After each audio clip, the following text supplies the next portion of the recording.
یہ ایک مسلمان معاشرے کے لیے اہم ترین ہدایات ہیں۔ یہ جو ہدایات جاری کی گئی ہیں یہ ہم سب کے لیے تنبیہ ہے، تنبیہ، سرزنش، اور ہمیں ہوشیار کیا جا رہا ہے۔ اِنَّا أَنزَلْنَا، اے حبیب پیارے ہم نے نازل فرمایا، اِنَّا ہم، اللہ رب العزت نے اپنا ذکر فرمایا اِنَّا، حالانکہ وہ واحد ہے، ایک ہے، لیکن فرما کیا ہے؟ ہم، میں نہیں کہا ہم، اِنَّا، ہم، یعنی ہم جو اتنی شان و شوکت کے مالک ہیں کہ ہم نے فرعون جیسے ظالم و جابر، نمرود جیسے قاہر و فاجر و فاسق، دعوی خدائی کرنے والوں کو نیست و نابود کیا۔ ہم، اِنَّا، ہم ہیں،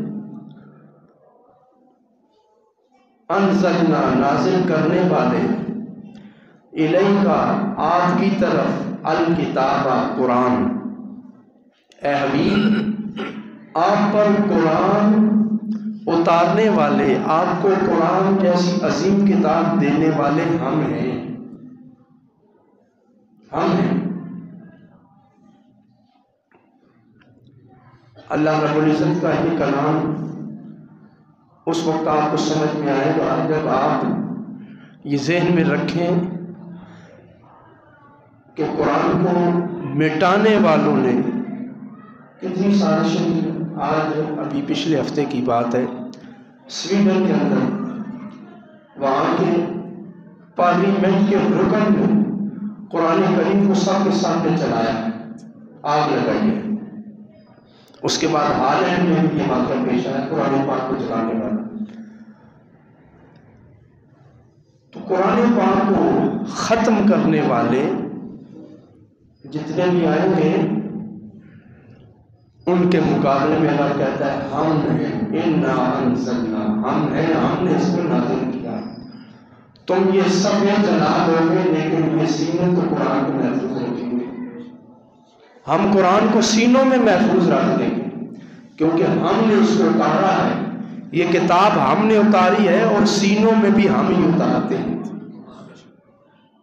اس کو قانون کے صفحات پر بھی اتارنے والے ہم ہیں، اس کو تعلیمی نصاب کا حصہ بنانے والے بھی ہم ہیں۔ قرآن کو تا قیامت دنیا میں رائج کرنے والے، اس کی تلاوت کروانے والے، اس کو اتار کر لوگوں کے دلوں تک پہنچانے والے ہم ہیں۔ اللہ فرماتا ہے اِنَّا، ہم ہیں، انزلنا، ہم نے نازل کیا، الیک، اے حبیب آپ کی طرف، الکتاب، یہ قرآن۔ جب ہم اتنی شان والے ہیں تو جو ہم نے کتاب آپ کو دی ہے وہ کتنی شان والی ہوگی۔ اور پھر جب ہم ہیں زمین و آسمانوں کو پیدا کرنے والے، بنانے والے، جنات کو، فرشتوں کو جب ہم نے بنایا ہے، وہ بھی بڑی کاریگری ہماری، لیکن الیک، آپ کو بھی ہم نے بنایا اور آپ کو یہ کتاب بے مثال بھی ہم نے دی۔ اِنَّا أَنزَلْنَا إِلَيْكَ الْكِتَابَ، ہم نے اس سے پہلے تورات نازل کی، زبور نازل کی، انجیل نازل کی۔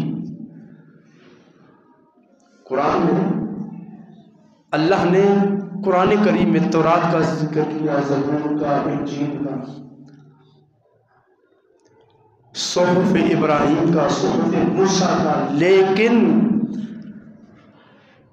کتاب جس کتاب کو رب کتاب کہتا ہے وہ کتنی شان والی ہوگی۔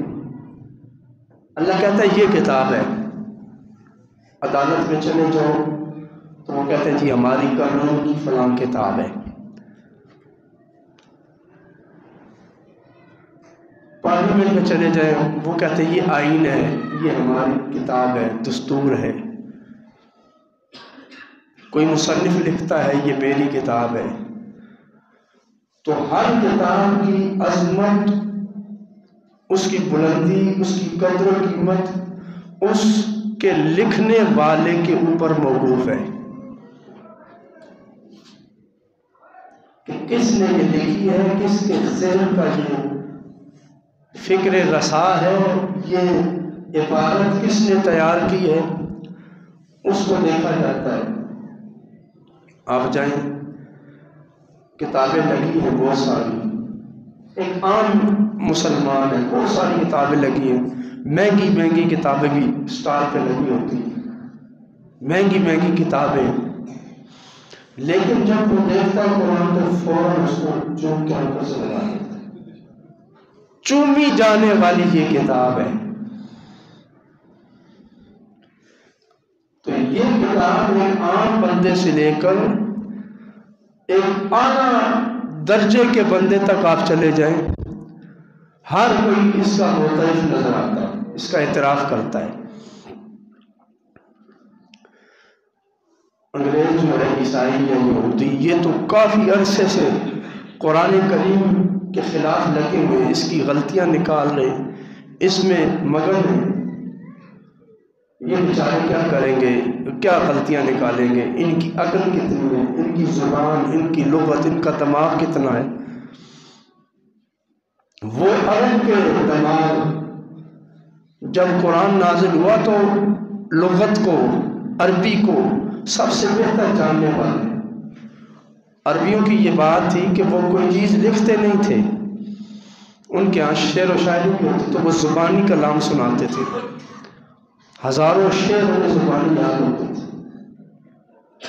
خود حضرت ابو بکر صدیق رضی اللہ تعالیٰ عنہ کے دور حکومت پر قرآن کریم کو لکھنے کی ضرورت ہی پیش نہیں آئی کہ ہر صحابی کو قرآن یاد تھا، اہل بیت طاہر کے ہر فرد کو قرآن یاد تھا۔ حضرت سیدہ فاطمہ الزہرا رضی اللہ تعالیٰ عنہ قرآن کی حافظہ تھی، حضرت حسنین کریمین امام حسن امام حسین قرآن کے حافظ تھے۔ لکھا ہوا نہیں تھا، کسی کے پاس ایک چمڑے کے اوپر کسی نے پتھر میں لکھا ہوا ہے۔ حضور جب نازل ہوتا زبانی پڑھ کے سناتے، کچھ صحابہ اس کو لکھ لیتے۔ تو قرآن حضرت ابو بکر صدیق کے دور حکومت تک، یعنی نازل ہونے سے لے کر پہلے 25 سالوں تک ایک کتاب کی شکل میں نہیں تھا، بکھرا ہوا تھا، محفوظ تھا تو اہل عرب کے دلوں میں محفوظ تھا، ان کے ذہنوں میں محفوظ تھا، ان کی زبانوں سے پڑھا جاتا تھا۔ یہ تو جب گستاخان رسول کے ساتھ جنگ ہوئی، 700 حافظ قرآن صحابہ شہید ہوئے، تو حضرت ابو بکر صدیق رضی اللہ تعالیٰ عنہ نے قرآن کریم کو لکھ کر جمع کرنے کا جو منصوبہ ہے وہ تیار کیا۔ حضرت عمر نے کہا ضرورت ہی نہیں ہے لکھنے کی، یکجا کرنے کی ضرورت نہیں، سب ہی حافظ ہیں، سب کو آتا ہے قرآن پاک۔ لیکن بتانا یہ مقصود ہے کہ پہلے 25 سالوں تک قرآن کریم کو باقاعدہ جمع کرنے کی ضرورت ہی پیش نہیں آئی، کیونکہ صحابہ جن کو قرآن سب کو یاد ہوتا، وہ نمازوں میں پڑھتے، پوری رات قرآن کریم پڑھتے رہتے۔ اہل عرب کو زبانی اشعار یاد ہوتے، تو لکھائی کا ان کے رواج نہیں تھا، چند لوگ تھے جو لکھنا جانتے تھے۔ اہل عرب میں لکھنا یہ کوئی بڑی بات نہیں تھی، اس کو وہ کوئی خاص اہمیت نہیں دیتے تھے کہ مجھے لکھنا بھی آنا چاہیے، وہ لکھنے کو کوئی خاص فن نہیں سمجھتے تھے۔ لکھنے کی ضرورت بھی پیش آتی کہ کسی دوسری قوم کے ساتھ کوئی معاہدہ ہوتا تو اس وقت وہ لکھا کرتے تھے۔ یہ تو اسلام آیا تو اس نے کہا لکھو، جب تمہارے معاہدے ہوں لکھو، کوئی بھی لین دین کرو اس کو لکھ لو۔ تو یہ کتابت کے اصول، میثاق نویسی، اسٹامپ پیپر جو رائج ہے، یہ سب اسلام آیا تو یہ چیزیں انسانیت میں آئی ہیں۔ تو لکھائی کو وہ خاص اہمیت نہیں دیتے تھے، کیونکہ اللہ رب العزت نے فرمایا اِنَّا أَنزَلْنَا الذِّكْرَ وَإِنَّا لَهُ لَحَافِظُونَ، ہم نے یہ قرآن نازل کیا، ہم ہی اس کے محافظ ہیں۔ تو لکھنے کی ضرورت ہی پہلے 25 سالوں میں پیش ہی نہیں آئی۔ قربان جائیے ان کے دماغوں پر، ان کے حافظوں پر، ان کے سینوں پر کہ قرآن کریم کو یاد کرتے۔ تو اللہ فرماتا ہے اِنَّا أَنزَلْنَا إِلَيْكَ الْكِتَابَ، ہم نے آپ کی طرف یہ کتاب نازل کی ہے، بالحق، یہ سچ ہے۔ اب جو حق ہے وہ قرآن میں ہے، اب جو حق ہے وہ قرآن میں ہے۔ پہلے تورات نازل کی، تورات والوں نے اس میں تبدیلی کر دی۔ انجیل نازل کی، انجیل والوں نے اس میں تبدیلی کر دی۔ زبور میں انہوں نے تبدیلی کر دی، اپنی 5 من گھڑت چیزیں داخل کرتے رہے اپنے فوائد کے لیے۔ تو ان میں سے کوئی بھی کتاب اپنی اصلی حالت پر نہیں تھی۔ تو اللہ نے فرمایا بالحق، یہ قرآن کتاب بھی ہے اور حق بھی ہے، اور اس حق کو کوئی قیامت تک مٹا نہیں سکتا، اس حق کو کوئی مٹا نہیں سکتا۔ جب انگریز آیا ہندوستان میں تو اس نے قرآن پر بھی حملے کیے، ہندوؤں کو بھی تیار کیا کہ تم بھی قرآن کی غلطیاں نکالو، اس کتاب کو مخدوش اور مشکوک بنانے کے لیے اپنا حصہ ڈالو۔ تو ایک مناظرہ ہوا، تو ہندو مناظر کہنے لگا مسلمان سے کہ دیکھو تم لوگ قرآن کریم کو بڑی اہمیت دیتے ہو، یہ کوئی خاص اہمیت کی کتاب نہیں ہے، یہ آیتیں قرآن تو ہمیں بھی یاد ہو گئے ہیں۔ اسے پڑھ کے سنایا، اور اب ہندو نے یہ چوٹ لگائی، تنقید کی مسلمانوں پر کہ تمہیں ہماری کتاب یاد نہیں ہوتی، یہ دیکھو کتنی اعلیٰ کتاب ہے، کتنی مشکل کتاب ہے، یہ ہوتی ہے کتاب۔ تو مسلمان عالم نے کہا کہ یہی تو اس کتاب کا معجزہ ہے، اس کو ماننے والا ہو اس کے سینے میں بھی اتر جاتی ہے، منکر ہو اس کے سینے میں بھی اتر جاتی ہے، یہی تو اس کتاب کا معجزہ ہے۔ یہ جواب سن کر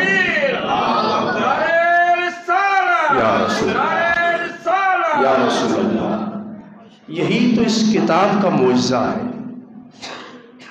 اللہ فرماتا ہے اِنَّا أَنزَلْنَا إِلَيْكَ الْكِتَابَ لِتَحْكُمَ، ہم نے یہ کتاب نازل کی ہے بالحق، حق کے ساتھ۔ آج تک جتنے بھی کفار نے قرآن کریم پر اعتراضات کیے سب کے جواب مسلمانوں نے ان کو دے دیے۔ ہندوستان کے عالم تھے رحمۃ اللہ گیلانی، اس دور میں انگریز نے باقاعدہ تحریک شروع کی اور اپنی انجیل مقدس کو نافذ کرنے کے لیے اس کے نسخے ہندوستان میں پھیلا دیے۔ اس دور میں بڑے مناظرے ہوئے، تو رحمۃ اللہ گیلانی نے ان عیسائی راہبوں کے سارے اعتراضات کے جواب لکھ دیے۔ انہوں نے جو جو اعتراض کیا تھا وہ سارے اعتراض لکھ دیے، اور رحمۃ اللہ گیلانی نے کیا کیا، اللہ ان کی قبر پہ رحمت نازل فرمائے، انجیل کے جتنے نسخے تھے سارے جمع کیے اور 20 جلدوں میں انجیل کی غلطیاں نکال کر ان کے سامنے رکھ دی۔ 20 جلدوں میں آج تک اس رحمت اللہ گیلانی کی نکالی ہوئی غلطیوں کا کوئی عیسائی جواب نہیں دے سکا۔ حضرت نعیم الدین مراد آبادی کے دور میں ہندوؤں نے اعتراضات کیے، آپ نے اس کے جواب نہیں کیے۔ الغرض کہنا یہ ہے کہ قرآن وہ کتاب ہے، اللہ نے فرمایا بالحق، یہ حق کے ساتھ ہے، اس میں حق ہے، اس کی آیتیں حق ہیں، اس میں کوئی غلطی نکال نہیں سکتا ایسی غلطی کے جس کا جواب ہو۔ غلطیاں نکالی بہت لوگوں نے، لیکن وہ غلطی ان کی اپنی غلطی تھی کہ ان کو سمجھ نہیں آئی بات، اور پھر وہ مان لیں کہ واقعتاً یہ ہماری غلطی ہے۔ الغرض، اس وقت تک کوئی بھی عیسائی، کوئی یہودی، ہندو، بدھ مت، یہودی، کوئی بھی آج تک اس کتاب کا مقابلہ نہیں کر سکا۔ تو بالآخر جب مقابلے سے بندہ عاجز آ جائے، دلیل ختم ہو جائے، تو پھر گالیاں شروع ہو جاتی ہیں، پھر مار کٹائی شروع ہوتی ہے۔ تو اب ان کے پاس سائنس بھی ہے، وہ سائنس کے علوم جاننے کا دعویٰ کرتے ہیں کہ ہم چاند پہ بھی پہنچ گئے، ہم نے دنیا کو فتح کر لیا، ہم نے یہ بنا لیا، وہ بنا لیا، لیکن اس قرآن کا وہ مقابلہ نہیں کر سکے۔ اب جب تھک آ گئے تو اب انہوں نے اس کتاب کو جلانا شروع کر دیا۔ وہ ایک نسخہ جو تم نے جلایا ہے، اب قدرت خدا کی دیکھیے، اللہ نے فرمایا کہ ہم نے اس کو آپ کے ساتھ نازل کیا۔ اس بندے نے جلایا، اب دنیا بھر کے مسلمان وہی کتاب زیادہ پڑھنا شروع ہو گئے، اور مسلمانوں میں ایک تحریک پیدا ہو گئی کہ آخر کیا بات ہے کہ قرآن نازل ہونے سے لے کر آج 15ویں صدی میں داخل ہو چکا ہے، اس کا کوئی مقابلہ نہیں کر سکا۔ بڑے بڑے آئے، بڑے بڑوں نے کتابیں لکھی، ان کے جواب دیے گئے، مناظرے ہوئے، عرب اور عجم بے مثال کتابیں لکھی گئی، لیکن قرآن وہ زندہ کتاب ہے کہ اس کتاب مبین، یہ وہ کتاب ہے کہ اس کتاب مبین کا آج تک کوئی رد نہیں لکھ سکا۔ وجہ کیا ہے کہ اللہ نے فرما دیا انا انزلنا، اس کتاب کو ہم نے نازل کیا ہے، یہ ہماری نازل شدہ کتاب ہے۔ جس خالق و مالک نے انسان کو بنایا، اس کے دماغ کو بنایا، پھر یہ مخلوق دماغ اس خالق کے کلام پہ کیسے اثر کر سکتا ہے، اس پہ کیسے حاوی ہو سکتا ہے، کیسے غالب آ سکتا ہے۔ انا انزلنا الیک الکتاب، ہم نے آپ کی طرف کتاب نازل کی، بالحق، حق یہی ہے، سچ اب اسی میں ہے۔ آپ نے کیا کرنا ہے، لتحکم بین الناس، تاکہ آپ لوگوں میں فیصلہ فرمائیں، بما اراک اللہ، جو آیتیں اللہ نے آپ کو عطا فرمائی ہیں، جو اللہ نے آپ کو دکھایا ہے، اس کے مطابق فیصلے فرمائیں۔ ولا تکن للخائنین خصیما، اور کسی خیانت کرنے والے کے وکیل مت بنے۔ ولا تکن للخائنین، خائنین کے اب پچھلے جمعے اس کی تفسیر بیان ہو چکی ہے کہ وہ چوری کرنے والا ایک شخص تھا، ایک خائن تھا، لیکن رب کہتا خائنین، ان سب خیانت کرنے والوں کی وکیل مت بنے۔ وہ سب کیسے خائن ہو گئے؟ خائن تو ایک تھا، وہ ایک مسلمان تھا، لیکن پورا قبیلہ اس کی حمایت میں کھڑا ہو گیا۔ تو اللہ نے فرمایا جس طرح وہ ایک چور ہے، ایک خائن ہے، اس کی حمایت کرنے والے سارے کے سارے خائن ہو گئے۔ چور ایک ہے، ایک ان کے خاندان کا چور تھا، کہنا تو اسے خائن چاہیے تھا کہ اس نے خیانت کی، لیکن اللہ کہتا ہے وہ سارے خائن ہیں۔ سارے خائن کیوں ہو گئے کہ باقی اس کی حمایت میں کھڑے ہو گئے، اس کو بچانے کے لیے کھڑے ہو گئے، اس کی سزا دینے کے لیے کھڑے ہو گئے۔ تو کسی خائن، چور بندے کی، مجرم کی محض حمایت کرنے سے بھی بندہ مجرم بن جاتا ہے۔ مجرم کی حمایت بھی جرم ہے، مجرم کے ساتھ کھڑا ہونا بھی ایک جرم ہے، مجرم کا ساتھ دینا بھی جرم ہے، اس کی طرف سے وکالت کرنا کہ یہ سزا سے بچ گئے، یہ بھی ایک جرم ہے۔ اس آیت سے یہ بات ثابت ہو گئی کہ اگر کوئی شخص اپنے بھائی کی حمایت میں کھڑا ہو جائے اور واقعی وہ مجرم ہو اور یہ جانتا ہو کہ یہ مجرم ہے، صرف اس لیے کھڑا ہو جائے کہ میرا بھائی ہے، تو وہ بھی مجرم ہو گیا۔ اب صرف یہ نہیں فرمایا کہ وہ مجرم ہے، بلکہ فرمایا وَلَا تَكُن لِّلْخَائِنِينَ خَصِيمًا، وہ سارے مجرم ہو گئے اس مجرم کی حمایت کی وجہ سے۔ اور اب اے نبی آپ کو بھی یہ اجازت نہیں ہے کہ آپ کسی مجرم کا ساتھ دیں۔ یہاں پر ایک بات ذہن میں رکھیں کہ ابتدائی اسلام کا دور تھا، یہودی کی چوری ہوئی، چوری کرنے والا مسلمان تھا، اس کا خاندان مسلمان تھا۔ اب یہ شبہ پیدا ہو سکتا تھا کیونکہ یہودیوں کے ساتھ ہماری جنگ ہے، یہ ہمارے دشمن ہیں، لہٰذا ان کی چیزیں بھی اٹھانا جائز ہے۔ یہ دارالحرب میں جنگ میں جس طرح ہوتا ہے کہ الحرب خدۃ، جنگ میں دھوکہ دینا دشمن کو جائز ہوتا ہے، تو یہ تعویل بھی ہو سکتی تھی، لیکن اللہ تعالیٰ نے اس تعویل کا بھی رد فرما دیا کہ جب اسلامی ملک ہے تو اسلامی ملک میں کسی یہودی کا بھی مال چرانا جرم ہے۔ جس طرح مسلمان کا مال چرانا چوری ہے، اسی طرح یہودی کا مال چرانا بھی چوری ہے، کسی کافر کا بھی مال چرانا چوری ہے۔ ایک اسلامی ریاست میں کوئی بندہ کسی کافر کا مال نہیں چرا سکتا، اور اگر کافر کا کوئی مال چرائے گا اور باقی اس کے ساتھ کھڑے ہوں گے تو وہ سارے خائن اور چور ہوں گے اللہ کی بارگاہ میں۔ اور پھر ایسے چور اور خائن کے طرفداری سے بھی روک دیا گیا کہ اس طرح چور کو چوری کے بعد اس کی حوصلہ افزائی کی راہ نکلتی ہے۔ چور کی حوصلہ افزائی ہوتی ہے کہ میں نے چوری کی، میرے ساتھ خاندان کھڑا ہو گیا، میرے ساتھ جناب وہ معزز بندہ کھڑا ہو گیا۔ تو اب جب وہ چور دیکھتا ہے کہ سارے خاندان والے مجھے بچا رہے تھے، میری بڑی عزت ہوئی ہے چوری کرنے کے بعد، تو وہ پھر کبھی چوری چھوڑے گا نہیں، وہ پھر اور دلیر ہو جائے گا۔ پہلے چوری کرتا تھا، اب ڈاکے مارے گا، پہلے چھوٹے چلاتا تھا، اب اعلانیہ کرے گا۔ اس لیے سزا کے نفاذ میں رکاوٹ بننے سے بھی منع کر دیا گیا کہ جو چور ہے اس کو چور سمجھو اور اس کو سزا ہونے دو، اس کو بھگتنے دو کہ اس نے تمہارے معاشرے کو خراب کر دیا۔ وَلَا تَكُن لِّلْخَائِنِينَ خَصِيمًا، خیانت کرنے والوں کے طرفدار مت بنے۔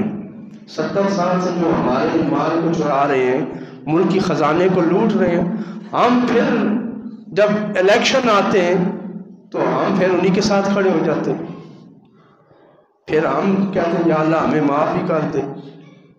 اللہ خائن کو کیسے معاف کرے جب ہم نے اس کے احکام کو فراموش کر دیا؟ اس نے تو وہاں پر قرآن کریم کو آگ لگائی، لیکن ہم روزانہ اس کی آیات کا انکار کرتے ہیں، اس کو آگ لگاتے ہیں اور ہم اس کے مخالف چلتے ہیں، تو پھر ہم پر اللہ کا کرم کیسے ہوگا؟ حالات دیکھنے کہاں تک پہنچ گئے کہ ہم نے خیانت کرنے والوں کا ہمیشہ ساتھ دیا ہے۔ ہماری اکثریت الا ماشاء اللہ ایک پارٹی چھوڑتے ہیں دوسری میں چلے جاتے ہیں۔ ایک دفعہ کہا جی یہ پنجاب میں سب سے بڑا ڈاکو ہے اور اسی کو اپنی جماعت کا وزیر اعلیٰ بنا دیا۔ یہ ہماری حالت ہے، نہ ہم قرآن کو کھولتے ہیں، نہ اس کو پڑھتے ہیں، نہ سمجھتے ہیں، بس جب الیکشن کی ڈگڈگی بجتی ہے تو وہی ہمارا دین ہوتا ہے، وہی ہمارا ایمان ہوتا ہے۔ قرآن کریم کو ہم نے غلاف میں لپیٹ کر ادب کے لیے اونچا رکھ دیا، اب اتنا اونچا رکھ دیا کہ اب ہاتھ بھی نہیں اس تک پہنچتا، کبھی گرد صاف کرنے کا بھی موقع نہیں ملتا، وہ بھی سال کے بعد کبھی اس کو صاف کرتے۔ تو اللہ نے فرمایا لِتَحْكُمَ بَيْنَ النَّاسِ، یہ قرآن تو فیصلے کرنے کے لیے آیا ہے کہ اس کو پڑھو اور اس سے فیصلے کرو۔ ہماری عدالتوں نے بھی ایک نیا ڈرامہ لگا دیا جی، قرآن پاک کو لایا جاتا ہے، اس کے اوپر ہاتھ رکھا جاتا ہے، اسی قرآن کو کھول کر رکھا جائے اور اس فیصلہ سنایا جائے، یہ جج کو بھی نہیں منظور ہوتا۔ ہماری عدالتوں میں بھی قرآن کے مطابق فیصلے نہیں، آئین میں ہم نے لکھ دیا قرآن و سنت کے منافق کوئی قانون نہیں بنے گا، کوئی بے ایمان بندہ پارلیمنٹ میں نہیں جا سکتا۔ حقیقت یہ ہے کہ کوئی ایماندار بندہ پارلیمنٹ میں بیٹھا ہی نہیں ہے، جو بھی بیٹھا ہے وہ چور ہے، چوروں کا حمایتی ہے اور اپنی جیبیں بھر رہا ہے، اپنے خزانے بھر رہا ہے۔ وَاسْتَغْفِرِ اللَّهِ، اپنے حبیب سے فرمایا کہ آپ اللہ سے معافی مانگیں۔ استغفار کریں۔ استغفار کس لیے؟ کہ یہ جو آپ کی امت کے چند افراد نے ایک مجرم کی حمایت کی ہے آپ کے ہوتے ہوئے، لہٰذا ان کے گناہ کی معافی بھی آپ پر لازم ہے، ان کے لیے استغفار کرنا بھی آپ پر لازم ہے کہ آپ استغفار کریں۔ ان اللہ کان غفور الرحیم، اللہ بے شک بخشنے والا مہربان ہے۔ ولا تجادل عن الذین یختانون انفسهم، اے حبیب آپ ان کی طرف سے جھگڑا مت کریں جنہوں نے اپنی جانوں سے خیانت کی ہے، جنہوں نے اپنی جانوں سے خیانت کی ہے۔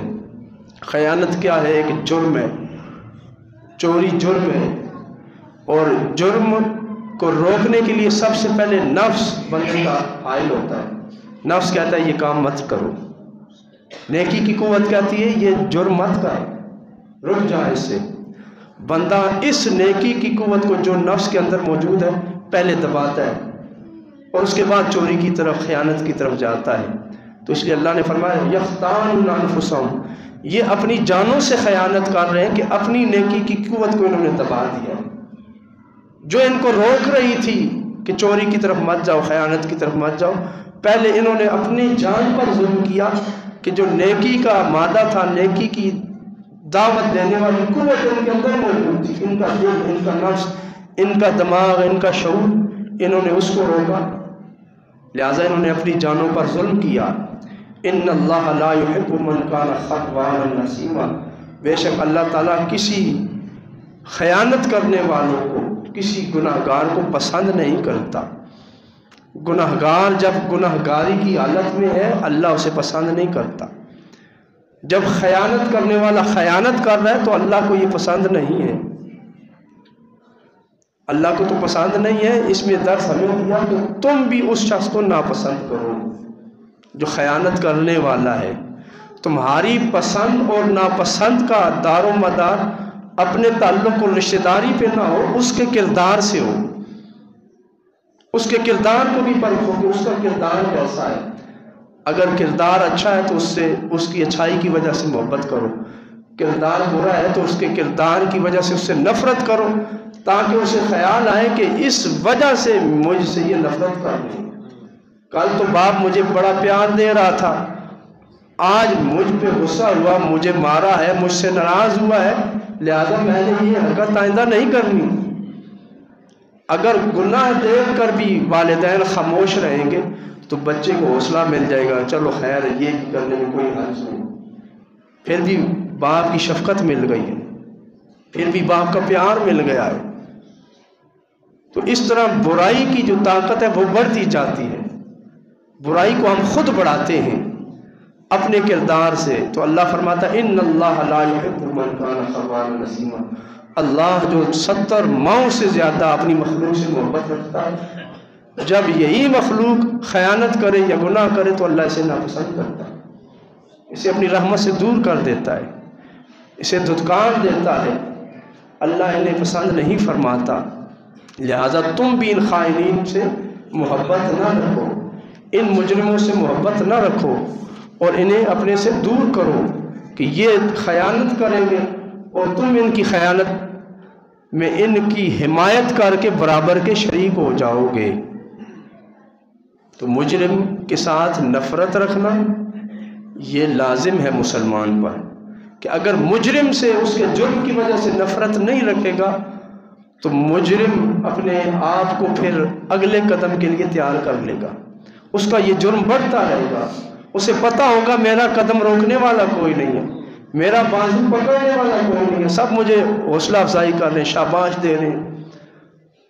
جب بچے سے آپ یہ نہیں پوچھیں گے کہ یہ پیسے کہاں سے لائے ہو، یہ اتنا قیمتی موبائل کہاں سے لیا ہے، تو وہ پھر اگلا قدم اٹھائے گا۔ دیکھتے ہیں معاشرے میں بچہ گھر میں آیا، اچھے قسم کا موبائل ہے اس کے پاس، اس کو سائیکل لے کے دی تھی، اب موٹر سائیکل ہے اس کے پاس، ہم کہتے ہیں ماشاءاللہ بچے کو گفٹ مل گیا، کسی دوست نے دے دیا۔ پھر ہفتے بعد پتہ چلتا ہے جی بچے کو پولیس نے پکڑ لیا، اڈیالہ جیل بھیج دیا، وہ ایک گینگ کا حصہ تھا، چوریاں کرتے تھے، ڈاکے مارتے تھے، پکڑے گئے ہیں۔ اب والدین بیٹھ جاتے ہیں سر پکڑ کے. تو اس لیے سب سے بڑی ذمہ داری والدین کی، اساتذہ کی، معاشرے کے بڑے افراد کی ہے کہ وہ نظر رکھیں کہ مال آ کہاں سے رہا ہے، یہ دولت آتی کہاں سے ہے، اور اس کے ذرائع آمدن کیا ہے، یہ کہاں سے آیا مال. اگر ہم اس چیز کو نہیں پوچھیں گے بلکہ اس کو شاباش دیں گے، ماشاءاللہ اس کا بینک بیلنس بڑھ رہا ہے، اس کے پاس اچھی گاڑی آ گئی، مکان آ گیا، کاروبار سود کا کر رہا ہے، تو پھر اس سے معاشرے میں جرم بڑھتا جائے گا. اور حرام مال کو نہ روکنے سے، خیانت کو نہ روکنے سے، گناہوں کو نہ روکنے سے پھر کیا ہوتا ہے، معاشرہ تباہی کا شکار ہو جاتا ہے. اللہ ایسے لوگوں کو پسند ہی نہیں کرتا. حضرت سیدنا عمر فاروق رضی اللہ تعالیٰ کے دور میں ایک چور پکڑا گیا، تو جب اسے سزا سنائی گئی تو حضرت امیر المومنین فاروق اعظم کی بارگاہ میں اس کی ماں نے عرض کی، حضور یہ اس نے پہلی بار کی ہے. تو حضرت فاروق اعظم رضی اللہ تعالیٰ عنہ نے فرمایا، تم جھوٹ بولتی ہو، اللہ تعالیٰ اتنا ستار و غفار ہے کہ بندے کو پہلی چوری پر وہ کبھی نہیں پکڑواتا، پہلی چوری پر وہ کبھی نہیں پکڑواتا. جب بھی بندہ پکڑنے ہوتا ہے تو اس سے پہلے اس نے کئی بار چوری کی ہوتی ہے، وہ گناہ کیا ہوتا ہے. جب وہ اس گناہ کا عادی ہو جاتا ہے تو پھر اللہ تعالیٰ اس کو منظر عام پہ لے آتا ہے. پہلے اللہ بندے کے گناہ پہ پردہ ڈالتا ہے، لیکن جب وہ حد سے بڑھتا ہے تو اس کا گناہ پھر بڑھ جاتا ہے، تو اللہ اس کے گناہ کو پھر کھول دیتا ہے لوگوں پر.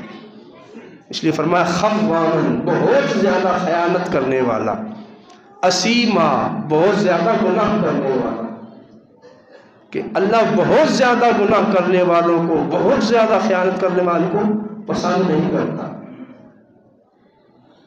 اس کی ایک عام مثال لیں کہ پاکستان کے اندر ایک جماعت ابھری اور حکومت اس جماعت نے بنا لی. اس جماعت کا ایک کیس کھل گیا الیکشن کمیشن میں کہ اس جماعت کے پاس پیسے کہاں سے آئے، یہ پیسہ کہاں سے آیا جو الیکشن پہ خرچ ہوا. اور اس جماعت کے ایک رکن نے بات کھول دی، تحقیق کی گئی تو پتہ چلا کہ ان کو فنڈنگ جو ہے وہ یہودیوں نے کی ہے. یہودیوں کے فنڈ سے اس ملک میں حکومت میں آنے والی جماعت نے پھر کیا کیا، اس ملک کے ساتھ، اس قوم کے ساتھ کہ ہر چیز کو بیچ ڈالا. اور آج ملک اس جگہ پہ پہنچ گیا ہے کہ اب ایٹم بم کو بھی گروی رکھنے والے ہیں. پہلے ہم سنتے تھے میٹرو بن رہی ہے، فلاں منصوبہ بن رہا ہے، سی پیک کا افتتاح ہو گیا ہے، ایٹم بم کا جو ہے وہ تجربہ ہو گیا ہے، فلاں میزائل بن گیا ہے.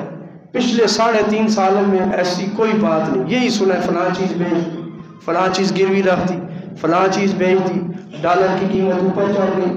اب وہی گروہ کہہ رہا ہے ملک ڈیفالٹ ہو رہا ہے. وجہ کیا تھی کہ ہم نے پہلے دن ہی نہیں پکڑا کہ یہودیوں سے جو فنڈنگ آئی ہے اس کی ان کو نااہل کر دیتے تو ملک بچ جاتا. ملک کے حالات آج یہ نہ ہوتے. ہم میں سے اکثریت نے اس خیانت کرنے والی جماعت کا ساتھ دیا، اس کو پکڑا نہیں کہ تو نے یہ پیسہ کہاں سے لایا. تو ان کی خیانتیں حد سے بڑھ گئیں، اور اتنی حد سے بڑھ گئی کہ آج ملک کنگال ہو گیا. غریب ایک وقت کا کھانا کھانے کے قابل نہیں رہا.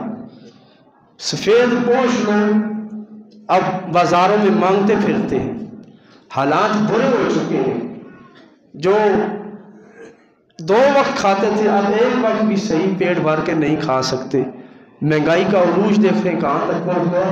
یہ سب ہماری خیانتوں کی وجہ سے ہے کہ خیانت تو ایک بندے نے کی ہے، ایک بندے نے خیانت کی اور پوری قوم اس کے ساتھ کھڑی ہو گئی تو پوری قوم مجرم بن گئی. اللہ تعالیٰ نے ہمیں جس بات سے روکا تھا اپنے نبی علیہ الصلوۃ والسلام کو مخاطب کیا، وَلَا تَكُن لِّلْخَائِنِينَ خَصِيمًا، آپ ان خیانت کرنے والوں کے طرفدار مت بنے. روک دیا کہ خیانت چوری ایک نے کی تھی، پورا قبیلہ اس کی حمایت میں آیا کہ یا رسول اللہ کوئی گواہ نہیں ہے لہذا معاف کر دیں. کرائن ہے کہ آٹے کی بوری سے وہ آٹا گرتا گرتا ڈال گیا، وہ یہودی کا گھر تھا تو یہودی پہ ڈال دیتے ہیں، اس سے ہمارا مسلمان بچ جائے گا.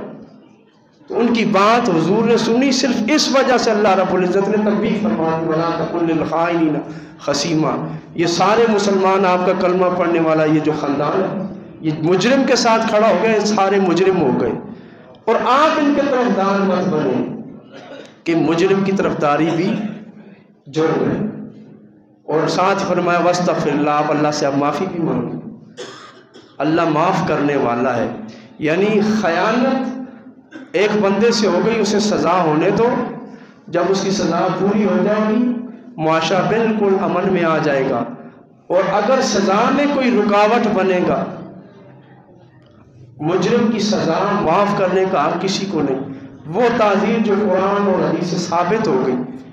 ہمارے ہاں تو یہ کہا جاتا ہے آئین اور قانون کے وہی فیصلے ہوں گے جو قرآن کے ہیں، تو قرآن نے کہا نبی کو بھی سزا معاف کرنے کا اختیار نہیں، نبی کو مجرم کے حق میں بولنے کا بھی اختیار نہیں۔ یہاں صدر مملکت سزائیں معاف کر رہا ہے جناب، ہم کس ملک میں رہ رہے ہیں، قرآن کیا کہہ رہا ہے اور ہمارے ملک کا قانون کیا کہہ رہا ہے، اور جانسا یہ ہے کہ قرآن و سنت کا قانون ہے۔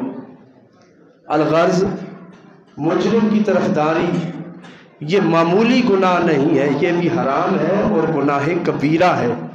ہمیں دیکھنا چاہیے کہ ہمارا کس مجرم کے ساتھ تعلق ہے، تو ہم اس مجرم کی حمایت میں بولنا چھوڑ دیں، بس اس مجرم کی حمایت ہمیشہ ہمیشہ کے لیے چھوڑ دیں۔ اگر یہ قوم مجرم کی حمایت چھوڑ دے گی تو اللہ فرماتا ہے ان اللہ کان غفورا رحیما، اللہ تمہاری پچھلی غلطیاں بھی معاف کرے گا، رحیمہ اور تم پر رحمت بھی فرمائے گا۔ لیکن پہلے مجرموں کی حمایت چھوڑو، جو مجرم ثابت ہو چکا ہے، چاہے وہ ایک آٹے کی بوری کا ہی مجرم ہے، وہ مجرم ہے، اس کی حمایت حرام ہے، اس کی طرفداری حرام ہے، اس سے باز آؤ، استغفار کرو، اللہ تمہیں معاف فرمائے گا۔ وآخر دعوانا الحمدللہ۔